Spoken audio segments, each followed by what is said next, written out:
Is this some kind of joke? The guard's voice, sharp and laced with disdain, cut through the solemn morning air. He stood with his arms crossed, a human barricade in a crisp dress uniform, blocking the grand entrance to Arlington National Cemetery. His partner, a man of similar youth and arrogance, smirked beside him. Before them stood John Miller. At 87, his frame was stooped, his hands weathered by time, and his face a roadmap of a life lived long and hard. He wore a simple dark suit, threadbare at the cuffs but impeccably clean. It was the only one he owned. He didn't flinch at the guard's question. His gaze, clear and steady, remained fixed on the green hills beyond the gate, where the flags flew at half-mast. He said nothing, his silence a stark contrast to the guard's aggressive posture. The younger guard stepped forward, his polished shoes crunching on the gravel. "Sir, this is a private funeral for General Wallace. Invitation only. I need to see your credentials, or you need to leave." The confrontation hung in the air, a sour note in a place dedicated to honor.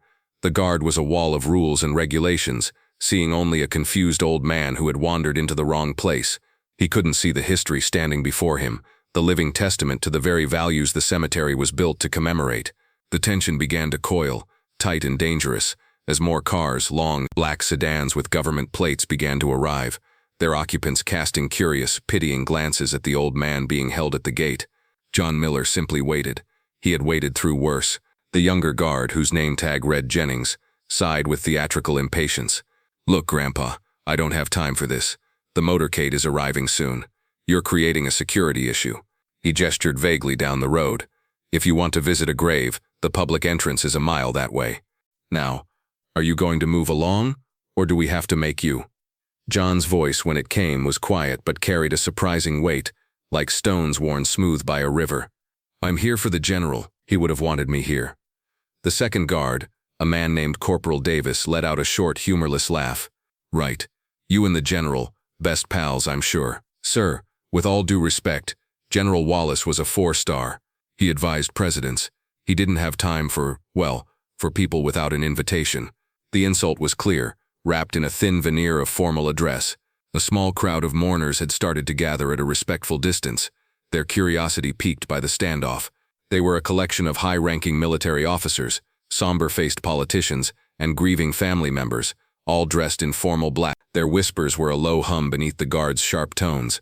John could feel their eyes on him, a mixture of pity, annoyance, and embarrassment. It was a familiar feeling. He had spent a lifetime being underestimated, being invisible. It was, for the most part, a role he preferred. But not today. Not here. "My name is John Miller," he said, his voice even. "Just tell them John Miller is here."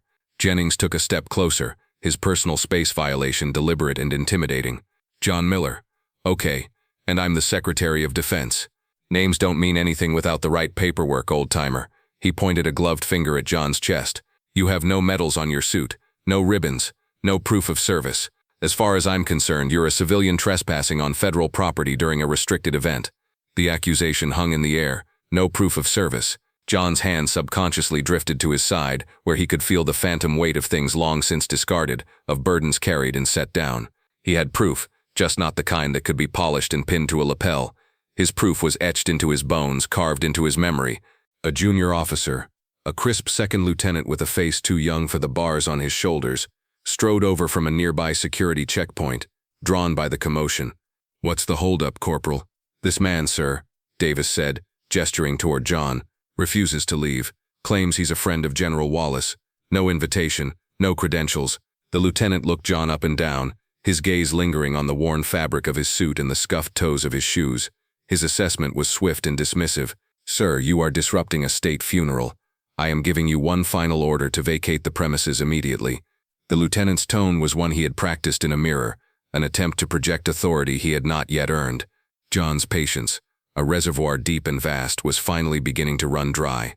"I'm not leaving," he said, the words simple, absolute. The lieutenant's face hardened. "Then you are under arrest for trespassing and interfering with a military ceremony." He nodded to the guards.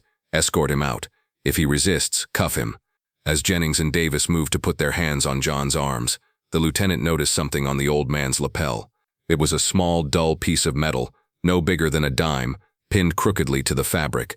It was misshapen, tarnished, and looked utterly worthless. The lieutenant sneered, reaching out and flicking it with his finger. "What's this supposed to be? Your special prize from the Cracker Jack box." The moment the lieutenant's finger touched the metal, the world dissolved.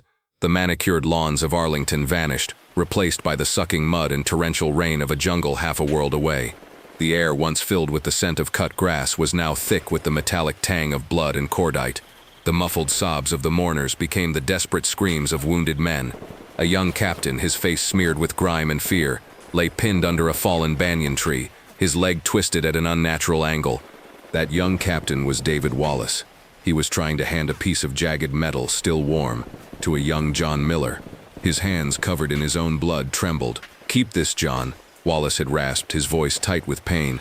"It's not regulation, it's not official, but it means more than any medal they'll ever mint. It means you were there. It means you saved us." The vision shattered. John was back at the gate, the sun bright in his eyes.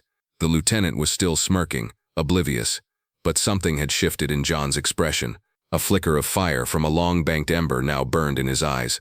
He gently pushed the lieutenant's hand away from the pin. "Don't touch that," he said, his voice low and dangerous. The escalation had reached its peak. The guards, emboldened by their officer, grabbed John's frail arms. The small crowd gasped. The humiliation was absolute, a public shaming of a man whose only crime was wanting to say goodbye to a friend. But not everyone in the crowd was merely watching. Standing near the back was a young army captain, a man named Hayes. He had been observing the entire exchange with a growing unease. He had served 2 tours overseas, and had seen enough to recognize the quiet, unbreakable stillness of a true combat veteran. It was in the way the old man stood, the way he absorbed the insults without flinching, the way his eyes seemed to look straight through the chaos in front of him. Something was profoundly wrong. When the guards put their hands on John, Captain Hayes knew he couldn't stand by. Direct intervention was impossible. It would be a career-ending mess of insubordination and jurisdictional chaos. But he could make a call. He discreetly pulled his phone from his pocket, his thumb flying across the screen. He had a number, a direct line to a man who had been General Wallace's right-hand man for 20 years, Colonel Markinson. He moved away from the crowd, turning his back to shield the call. "Sir, it's Captain Hayes," he said, his voice low and urgent.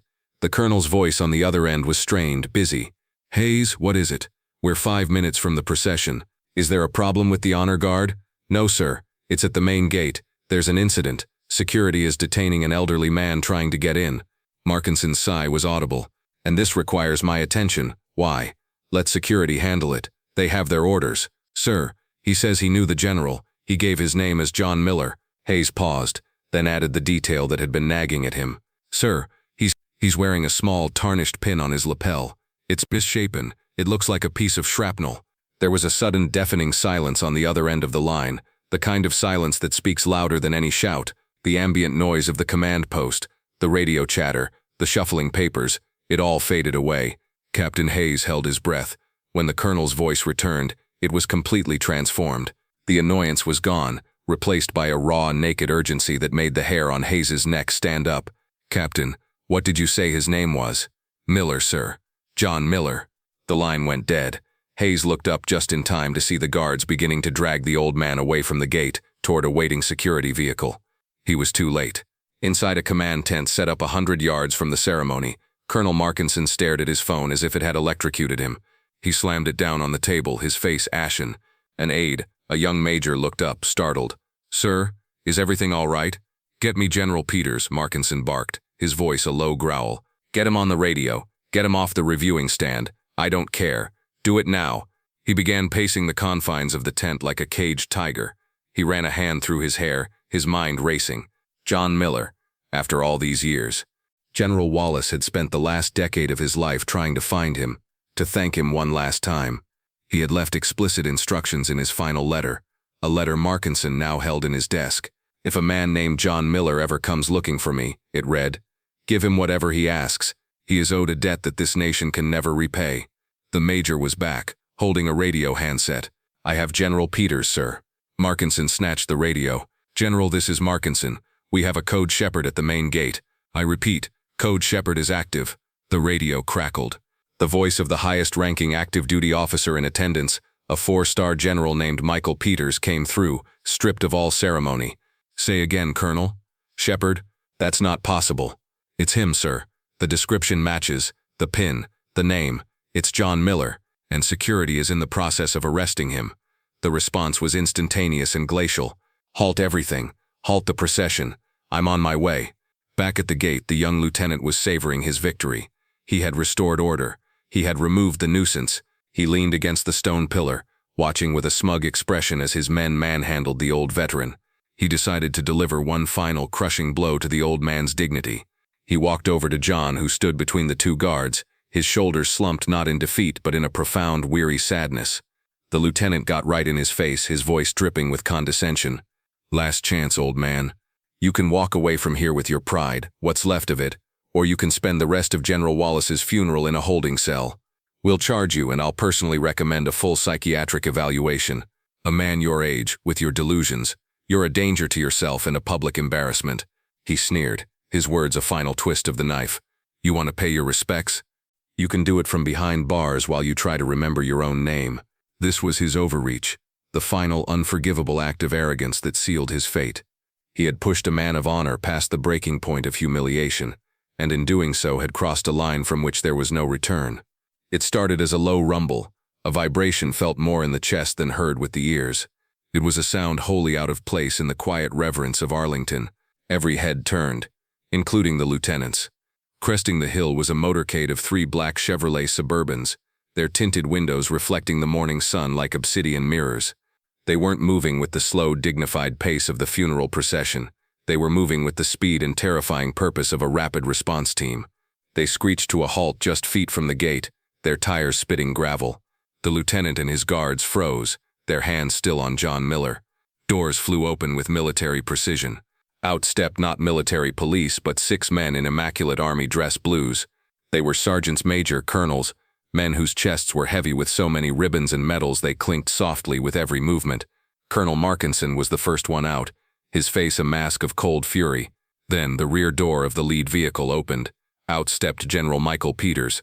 He was a tall, imposing man, with 4 silver stars gleaming on each of his shoulders. The air itself seemed to grow still and heavy. The ambient noise of the cemetery, the wind in the trees, the distant traffic, the hushed whispers of the crowd, all of it ceased. There was only the sight of this 4-star general, his presence sucking all the oxygen from the air. The lieutenant felt a cold dread wash over him. He and his men instinctively snapped to attention, their hands falling away from John Miller as if he were suddenly radioactive. General Peters didn't spare the lieutenant or his guards a single glance. His eyes, the color of storm clouds, scanned the scene until they found what they were looking for. They landed on the stooped figure of John Miller. The general's entire demeanor changed. The hard, commanding aura dissolved, replaced by something else entirely, a look of profound, almost reverent respect. He began to walk, his polished boots marking a slow, deliberate rhythm on the pavement. He walked past the terrified lieutenant, past the stunned guards, past everyone, his path leading to one man and one man only. He stopped precisely 3 feet in front of John Miller. In the dead silence, General Peters drew himself up to his full height, his back ramrod straight. He raised his right hand to his brow, not in a casual gesture but in the sharpest, most impeccably executed salute the lieutenant had ever witnessed. It was a salute of ultimate respect, a gesture of deference from a 4-star general to a civilian in a threadbare suit. His voice, a command voice that had addressed armies and advised presidents, boomed across the grounds, clear and unwavering for all to hear. "Mr. Miller, it is an honor, sir." The lieutenant, utterly bewildered, finally found his voice, stammering. "General, sir, I apologize for the disturbance. This man was causing a scene. He had no authorization to be here." General Peters' head snapped toward the lieutenant. He didn't lower his salute, but his eyes drilled into the young officer, a glare so intense it felt like a physical blow. "He has more authorization to be on this ground than you or I will ever have, Lieutenant." Then, turning his attention slightly to address the entire now silent crowd, the general kept his hand fixed in his salute and began to speak. His voice was a resonant baritone carrying the weight of history. "For those of you who do not know, let me tell you who you are looking at. You see an old man, you see a civilian, but I see a giant. This is John Miller. To the history books that name means nothing. But to the men of the 5th Special Forces Group, to the first operators of Delta, and to the man we lay to rest today, General David Wallace, he was a legend known by another name, the Shepherd." A collective gasp went through the crowd. The name was whispered, a piece of battlefield folklore, a ghost story told by old soldiers. "This man," the general continued, his voice rising with passion, "went into places that don't exist on any map, to rescue men the government had written off as lost. He wasn't a soldier in the traditional sense. He was a medic, a pilot, a navigator, and when he had to be, a warrior of unmatched ferocity. He never wore a rank, he never accepted a commission, and he refused every single medal offered to him. He said the only reward he needed was seeing his boys come home. The general took a step closer to John, his eyes shining with unshed tears. In the spring of 1968, a helicopter carrying a dozen Green Berets was shot down deep in enemy territory. One of the survivors was a young captain named David Wallace. For 3 days they were surrounded, outnumbered 10 to 1, with no hope of extraction. But on the third night, a single man came for them. Through the jungle, through enemy patrols came the shepherd. He carried half of those men out on his own back. John Miller right here. He is the reason David Wallace lived to become the great man we honor today. The general finally lowered his salute, but his eyes never left John's. He gently pointed to the tarnished pin on John's lapel. "You see this piece of metal? This trinket you mistook for garbage," he said, his voice now a low growl directed at the lieutenant. "This is a piece of shrapnel from a mortar shell that landed 3 feet from Captain Wallace." John Miller threw himself on top of Wallace, taking the blast that would have killed him. David Wallace forged that piece of shrapnel into a pin himself, and he called it the Medal of Shepherds. It is the only one ever made. It is the highest honor a man like him could ever bestow. The vindication was total and absolute. The crowd was no longer staring with pity but with awe. The soldiers in attendance, from privates to colonels, began to slowly, one by one, raise their own hands in salute to the unassuming old man. The lieutenant's face had drained of all color. He looked as though he might be physically ill. He and his guards had not just made a mistake, they had committed a sacrilege. General Peters finally turned his full undivided attention to the lieutenant and the 2 guards. His voice dropped to a quiet, lethal register that was somehow more terrifying than his parade ground boom. "You asked him for his invitation," the general said, his words precise and cutting. "Let me be clear. Every single headstone on that hill is his invitation. Every flag flying at half-mast is his personal welcome." He took a step toward them, and they flinched as if he had raised a hand. "You demanded to see his medals. Lieutenant, the scars on this man's body are a testament to a brand of courage your rulebook could never quantify. He wears his valor in his heart, not on his chest. Your job is security, but your most essential tool isn't your sidearm or your radio. It is judgment, it is discernment, and in that you have failed on a scale that is staggering. You stood in the presence of living history and saw nothing but a nuisance. You mistook a titan for a trespasser." The general's gaze was relentless. "You will report to my aide. You will give him your names and your units, and you will be in my office at the Pentagon at 0600 tomorrow morning for a conversation about the true meaning of respect. Is that understood?" "Yes, General," the 3 men mumbled in unison, their faces masks of shame. Just as the general was about to turn away, John Miller, who had been silent through the entire ordeal, reached out and placed a gentle, weathered hand on the general's uniformed arm. "Michael," he said softly, using the general's first name. "They were just kids, doing their job the only way they knew how. Let it be." The general looked down at John, his expression softening. He nodded slowly. Then John turned and looked directly at the young lieutenant. There was no anger in his eyes, only a deep, profound wisdom. "Son," John said, his voice kind, "that uniform you wear, it doesn't automatically grant you respect. It's a symbol, a promise. Respect is something you earn, every single day, by how you treat people. And you need to understand that sometimes the most important people, the ones who have sacrificed the most, wear no uniform at all. Just remember that."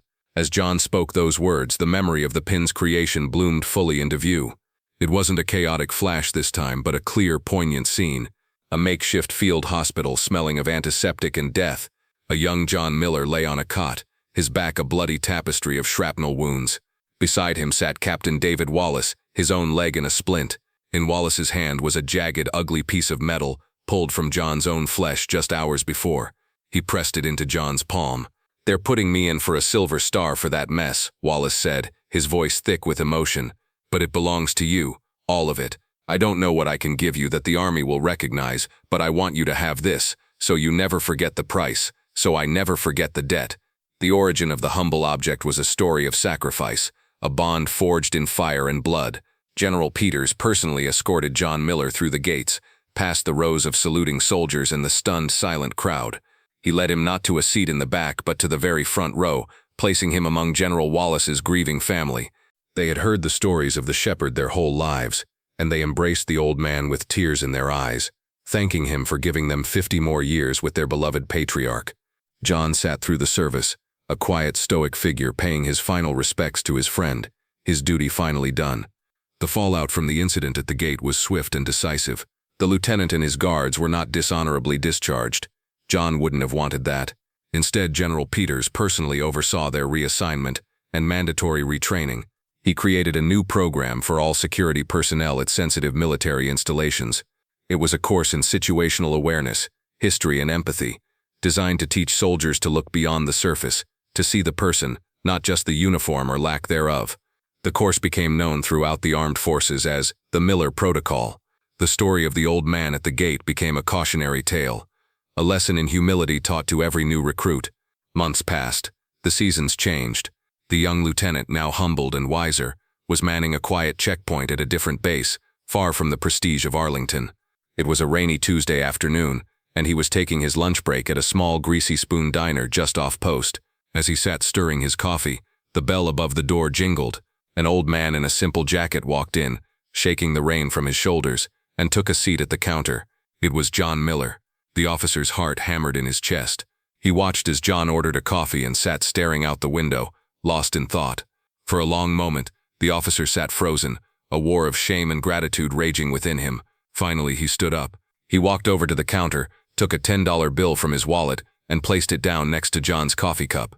John looked up, his calm eyes showing a flicker of recognition. The officer couldn't bring himself to say much. His voice was thick with an emotion he couldn't name. "For the coffee, sir." He paused, then met the old man's gaze. "And, for the lesson, thank you." John Miller looked at the young man, truly looked at him, and saw the change. He saw the humility that had replaced the arrogance. He offered a small, knowing smile and a slight nod. "Stay safe, son," he said, his voice a quiet benediction. The officer nodded back, turned and walked out of the diner, leaving the hero to his coffee, a silent and respectful understanding having passed between them. John Miller's story reminds us that heroes don't always wear their greatness on their sleeves. If this story of quiet valor moved you, please like this video, share it with someone who needs to hear it, and subscribe to Veteran Valor for more stories of the unassuming heroes who walk among us.